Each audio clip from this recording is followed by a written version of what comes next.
All right, welcome back. It's episode 6 of To The Crib. It's your boy Delix, my man Coach Bishop. How we doing?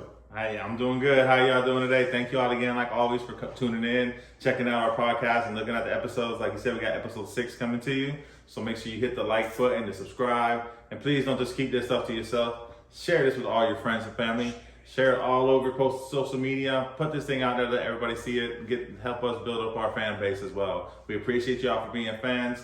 But today what we're going to go over, just to jump into it, is we're going to recap Monday Night Football. As well, we got Thursday Night Football after that we're going to be talking about. We got 2 games on the slate. We actually got Winter Haven coming to see us in Lakeland at Bryant Stadium today. Okay. I feel pretty bad for them. Last week we had a good win, good W at Ridge. All right. But today on the NFL-wise, we got the Minnesota Vikings going to see Jalen Hurts and the Philadelphia Eagles at Philly, prime time, Thursday Night Football. Nice. We'll get into all of that, but first let's recap Monday Night Football, right? Okay. All right, Bills at Jets. Roller coaster game. Aaron Rodgers plays one drive, snaps his freaking Achilles. All the hard knocks, all the drama, all the ayahuasca, the Hobbit Den, all of that. Done. In comes Zach Wilson. There's no hope. There's no fire. There's no way the Jets are going to be competitive. No way they're beating the mighty, mighty Bills. Josh Allen says, hold my beer. Hold my beer. Yep. Breece Hall says, what ACL? Garrett Wilson says, give me that. And then UDFA, Xavier Gibson says, to the crib. What the fuck happened, Coach? Well, like you said, he took that thing to the crib to close it out. Walk off to the crib, punt return for a touchdown. Good night, See nurse. you later, Buffalo. Take it back home. Go back to North New York. We out of here. But no, I mean, Josh Allen just had a really bad game, to be honest. You know, Jordan Whitehead's another one talking about. You know, Jordan Whitehead, he came in financially motivated. This man, and never in his career had he ever had a season where he had 3 interceptions in a season. Right. Has a stipulation in his contract, if you get 3 interceptions in this season, we're going to give you $250,000. My man said, 1 game, lock it in, I'm going home with $250,000 today. We not waiting. He was in the huddle. Yeah, I think that might have been why he had his jersey number as number 3. He said, I'm getting 3 today. So, yeah, him and Josh Allen, maybe he cut Josh Allen off a little piece of that money and said, you know, I appreciate you, because some of them are right to this, man. I mean, some of this was just too easy. I mean, if you're a Bills fan, I mean, you have to be upset. I mean, you have to be. There's no way you should be losing to Zach Wilson and the Jets. There's no way Josh Allen, top 5 quarterback, should be throwing prayers and getting interceptions. The fumble, I mean, oh my God, the fumble was ridiculous. Mark Sanchez butt fumble 2.0. Jesus Christ. Double fumble. It's worse because he fumbled it twice. He fumbles the snap. Yeah. Drops that, picks it up, and then just takes off right into the O-line, just like what Mark Sanchez did. And pop, there goes the ball. Where were you going? What were you doing? What were you thinking? Not only, what makes it worse, it's 4th quarter, potential game-winning drive. Yeah. You have less than 5 minutes left on the clock, and you turn the ball over when it scores 13-13 and give the Jets, who can't do anything offensively unless it's Breece Hall, the ball on your own inside your own 25-yard line. Real easy. Just Greg DeLay comes in. He puts him up 16-13, so now Buffalo gets the ball, and now it's a game-tying drive instead of where you had that opportunity to have a 5-minute game-winning drive. Correct. So it's just a really bad situation. I mean, this is exactly what Diggs was upset about last year. Yeah. Exactly. He's over there on the sideline. this week he got his hand, instead of having his arms spread out like, yo, what the fuck? Yeah. Now he's like, bro, please, come on, man. Like, just hold on to the ball. Like, don't give it, throw it to me. We don't need to be throwing the ball to Whitehead. I'm your receiver. Right. You know, like, it's me. Throw me the ball, please. You know, he's asking nicely yesterday or on Monday night, but I'm curious to see how this thing moves forward. It's kind of crazy. I mean, Josh Allen looked like he has CTE. He looks dazed and confused sometimes. I just don't understand what the hell's going on in his head. Yeah. I mean, that all said, we did still crush the game. Our player props, we have hits all over the place. Let them know. I told you, Diggs, 5.5 receptions. Yes. I told you specifically. I said this man can get 5.5 receptions by halftime. Hot take. 6 catches before the half's over.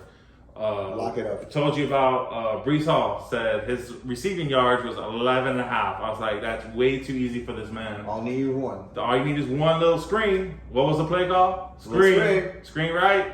Takes it 20 yards, locked in, easy money. Easy money, lock it up. We also hit, unfortunately for my man Aaron Rodgers here, I had his under 233.5 passing yards. Let me massage it real quick. He had one attempt, 0 yards. So we definitely crushed that. And then the only player prop that I gave you that I missed out on was Josh Allen rushing yards. He it was at 36.5. He got 36. We was right there. Mm-hmm. We only missed it by that half yard. Yeah.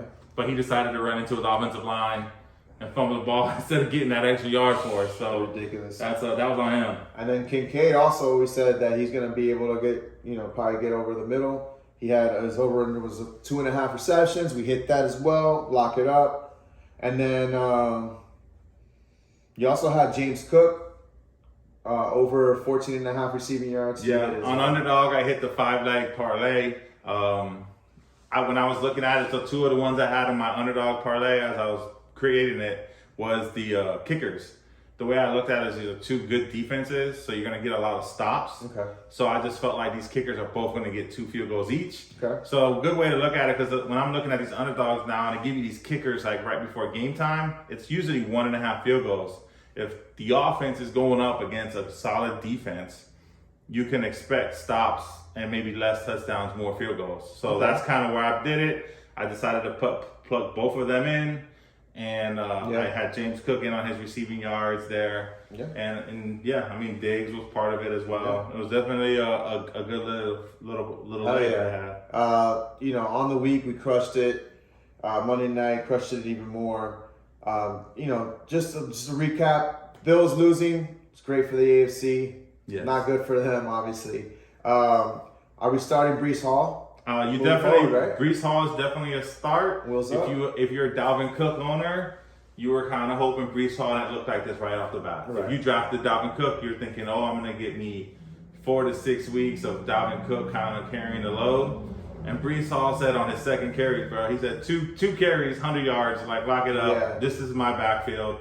You picked the wrong team. Dalvin Cook came there thinking he could get the touches, thought he was going to get to play with Aaron Rodgers, and it doesn't look like he's going to get to either one of them. He already lost Aaron Rodgers, and now he's going to lose playing time. Yeah. Probably wish he would have came to Miami.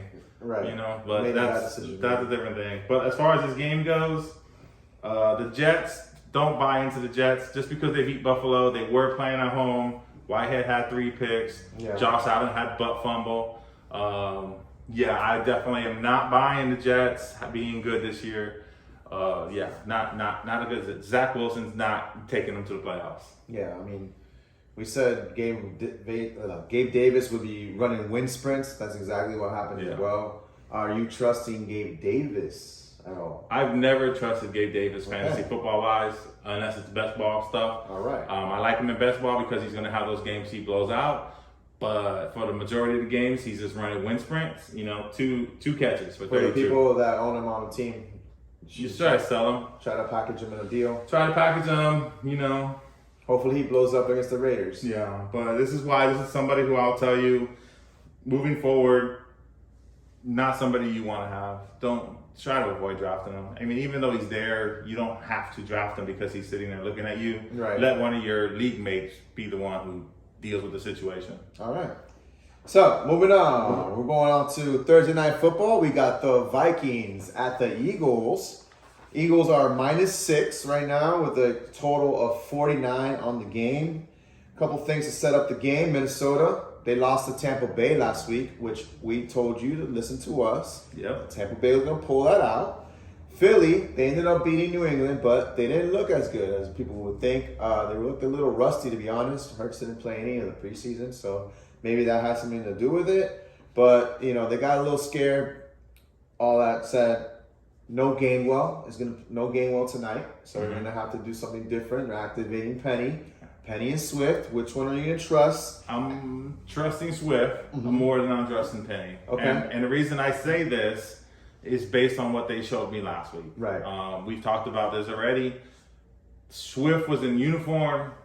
Penny was a healthy scratch. they're like, we don't even want to put pads on this guy and put him in the lineup. Right. So to me, when I look at that, I'm like, Swift's got to eat more than the guy who was a healthy scratch. Like, I feel like the healthy scratch is coming in to be the backup to the guy who dressed. But you just never know, I feel like, with this Eagle backfield. Yeah, it's a little tricky. If you could avoid Swift, I'm going to say just maybe wait and see again, just to see how this backfield plays out with Penny there now. Right. Because I could totally see them being like, all right, Penny's good. He's good to go. Like, let's just give him the early down work and still keep Swift in that third down role, which he didn't even have that last week. No. So it's a little tricky. I think, Brian Flores on the Minnesota defense, he's going to be blitzing the shit out of them. Is that smart? We'll see. But I think, A.J. Brown could get some layups. Yes. Yeah, maybe Goddard gets a bounce back game. Dallas Goedert, you got to think he should have a bounce back game. The Eagles pretty much came out and said they need to figure out a way to use him. But again, last week he had 1 target, 0s across the board. So I need to see them use him before I'm kind of taking any action on him. Player prop wise. You got to start him in redraft. You have to start him. You start him. Goddard. You start Goddard because the tight end position is so. Any of these tight ends in the league can have that. The tight end position is just, that's the life we live with, having to put a tight end. So Goddard is one of the top 6-7 tight ends in the league. Period. Yeah. So you have to start him. Talent-wise, Talent wise, you start him because you're just hoping he just is what he is. And then so flipping that to the other side, Minnesota. It's going to be no secret that the Philly defense, their run defense is excellent. So whenever they play anybody, it's going to be funneled into the middle. Right. You got Darius Slay holding down as much as he can on JJ, on Jefferson. He's going to contain him as good as he can. It's not going to be a crazy explosion day for JJ. Right. On that note, last year they played, when they played last season on Monday Night Football, week 2 of the season as well, and also in Philly, JJ had 6 catches, 48 yards. Wow. Darius Slay is that dude. Had a pick 6 last week against the Patriots. Big play Slay. It's definitely something to think about, that JJ may have a lesser week than what we're normally used to due to the fact of the matchup. Right. So that being said, their game plan is probably going to be what? For the Vikings. Well, what are they gonna be able to do? They're gonna still try to feed JJ. So under no circumstances should you, even though we're telling you this, don't take any of his unders. You just don't touch JJ player props this week. It's a stay away because he is JJ and he can be himself. Right. But I'm never ever taking unders on JJ to do anything. But Addison this week, I can see him taking over. Right now on Underdog, he's listed at 40.5 receiving yards. Yeah. Last week he eclipsed 60. So I could see him having a good game and maybe even out-producing JJ this week due to the matchup. Right. I mean, Hawkinson's probably going to be involved as well. Yeah. He was very heavily involved last week where the Bucs limited Madison in the run game. This is going to be just as bad or worse. Yeah, Madison's right now, his rushing prop is 50.5. And again, just like we told you last week, I think he goes under that. Last week, he only had 34 rushing yards. When these two teams played last year and the Vikings had Dalvin Cook and Madison, the two of them combined against this Eagles defense ran for 25 yards. Sheesh. So you're telling me Madison has to more than double that to hit the over on his prop? I'm going to take the under. I agree. I love that play. Ramondre only had like 20-something yards last week. Right. It was, going against the rushing defense of the Eagles is not a good bet. Yeah, Ramondre had 25 rushing yards on 12 attempts last week. Zeke had 29 on 7 attempts. All right, so how do you see this game showing up?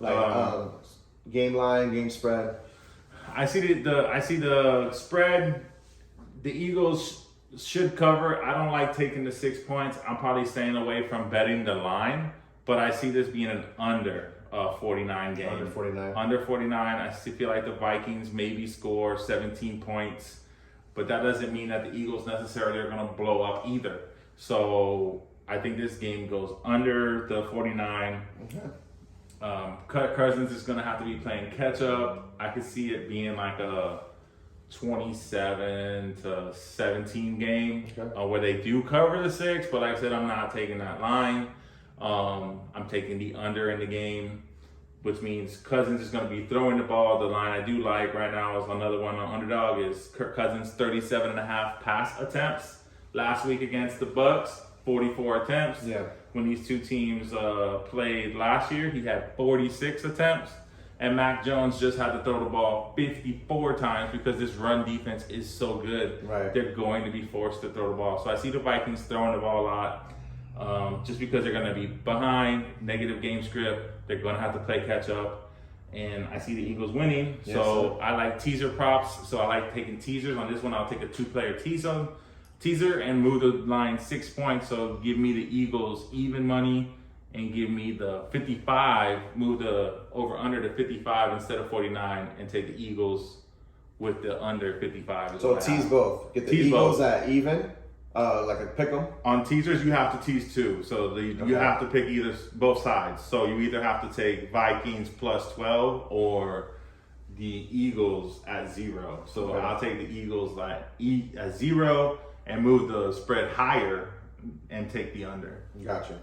Nice. And you get minus like 120, so it's just like a regular bet. It's just like betting one line. Seems like a layup to me. Mm-hmm. One sneaky one that you were talking about is Quez Watkins. Yes, Quez Watkins. So his over/under on underdog right now is 1.5 receptions. Last week he had 2 receptions. Last season he played 16 games for the Eagles, had 2 receptions in 10 of the 16 games. Yeah. I see this being a game where, like you said, Brian Flores likes to blitz. And he's going to be playing that slot position, and they're just going to be having these little, just probably have to get rid of the ball quick fire reads where Watkins' guy is blitzing, and this is an immediate to get him the ball right now. So I can see him getting his 2 catches. Nice. So real quick, we're just gonna recap what we think as good lines. I have from all the stuff that you said, and I think Quez Watkins. We're gonna take this over 1.5 receptions. Alexander Madison under 50.5 rushing yards. Kirk Cousins over 37.5 passing attempts. And then you also like Jordan Addison over 40.5 receiving yards. Yes, those 4 are my Those big are 4. those are rock solid. If you want to get a little cute and get more in, I think also AJ Brown over 5.5 and over 72.5. I think he hits both of them. I think he has a good game today. And those will be mine. Another one that I'll throw out there at you, just because I think, based on what they said last week, DeAndre Swift should be the running back. And right now his rushing total is 32.5 rushing yards. Maybe closer to game time, maybe you kind of want to wait and see if they give you more information on how they plan to use Penny. Right. But if Swift is the man, he's going to easily crush 32.5. And then in your leagues, start sits. Obviously, you're going to start your main guys. Devontae Smith, A.J. Brown, Jalen Hurts. Are we starting Kirk Cousins? Yeah, Kirk Cousins is typically a start unless there's somebody that has maybe a better matchup. I mean, even last week when he played the Bucks, he didn't look great. He wasn't fantastic. But then you go and you crunch the numbers. QB9 on the week. That's how he is. So Steady Eddie. So you're always probably going to get a top 10 out of him. The question is, garbage time factor. Right, exactly. He's going to be throwing the ball, and he's going to get yards. Right. So the question then becomes, do you want high floor or high upside? Right. So you have a high upside guy on the bench. You brought one up, Anthony Richardson. Maybe this is a week where you play him versus Houston, and you let Cousins kind of take a little break because he is in prime time. He doesn't do well in prime time anyway. This might be the week to kind of, if you're going to sit him, you sit him. But a friend's guy that I like playing this week, Jordan Addison. Okay. If you drafted him, you probably got him in like the 10th, 11th round. You just got to look at your roster. A little flex option. He's a little flex option, but because he's playing Thursday Night Football, you put him in your wide receiver spot. Do not put him in the flex spot. You limit yourself on Sunday with injuries and people being last-minute scratches. Gotcha.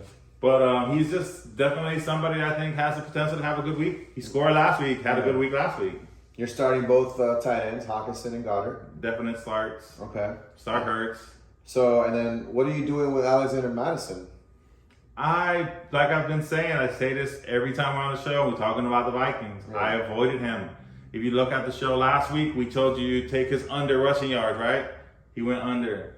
Telling you this week, take his under again. It's back to back. He's starting off the season, go under on this man, and he's probably going to go under on both of them, both 2 weeks in a row. I'm not starting Madison this week. We would talk earlier, and you brought up the possibility of maybe trying to buy him low and looking to see if maybe he has future matchups. Yeah, that might be an option. But like I said, I didn't draft him, and I'm not even going to try to look to pick him up. Okay. Because I'm not sold that the Minnesota Vikings stick it out with him. There are some really good backs out there. And I feel like if they get down to 0-2, they're going to be, like, which is what I predict, they're going to lose the Eagles tonight. Right. It might be time to kind of, okay, we need to start hitting this panic button. We maybe need to make a few phone calls. Alexander Madison's not Dalvin Cook. Maybe we need to look at one of these guys that aren't on the roster right now to come in and help turn the thing around. I mean, yeah, we'll see what happens. I do think that, like, it could be a buy low window after this game because, you know, there is no Dalvin Cook out there right now. So, I mean, Lenny Fournette and Kareem Hunt, they say they have all these offers. There's reasons why they're not on teams right now. Right. They're trying to, like, play the game. Do they really want to go to an 0-2 team? I think this is an 0-2 team. I'm just saying, do they really want to go to a team that they don't think is going to make the playoffs? That's what they're waiting around for, apparently. But 0-2 doesn't mean you're not making the playoffs. It's still Justin Jefferson, you got Addison, you got Cut. Minnesota Vikings are still a good team, just 2 bad matchups week 1. So I think Lenny Fournette and Kareem Hunt are both better options than Madison. But like you're saying, they have to make a decision that they want to go there. And I don't think Minnesota's in a situation where it's a not want to go to team. They're not the Indianapolis Colts. Okay. Well, I mean, yeah, I guess we'll see. I mean, I think it could be a good Madison buy low just because they're going to end up using them still again. And he's going to have better matchups. He's had really bad matchups. Really? First 2 weeks, it was horrible. And watch he plays like Tennessee next week, too. We'll have to look into that. But yeah, that pretty much sums it up. I mean, Thursday night, we're locked in. We're coming back at you on Saturday. We're going to drop another episode for you. We're going to be previewing all the Sunday and Monday night games. Yes. So basically the rest of the slate. And on Saturday, you're probably going to get more than one episode coming to you. So tune in. We're going to try to split up that episode to lead you into week 2 because there's just so much to cover. And then that way you can tune into the stuff you want precisely and be able to find what you're looking for and not have to sift through the whole episode. Even though the whole episode is loaded with great information, and we definitely suggest you watch everything that we put out because we're coming to you with lots of good stuff. Yeah, hopefully we crush tonight, and hopefully you guys are tuning in to make some money with us. From my man, Coach Bishop, I'm Delix. This is To The Crib.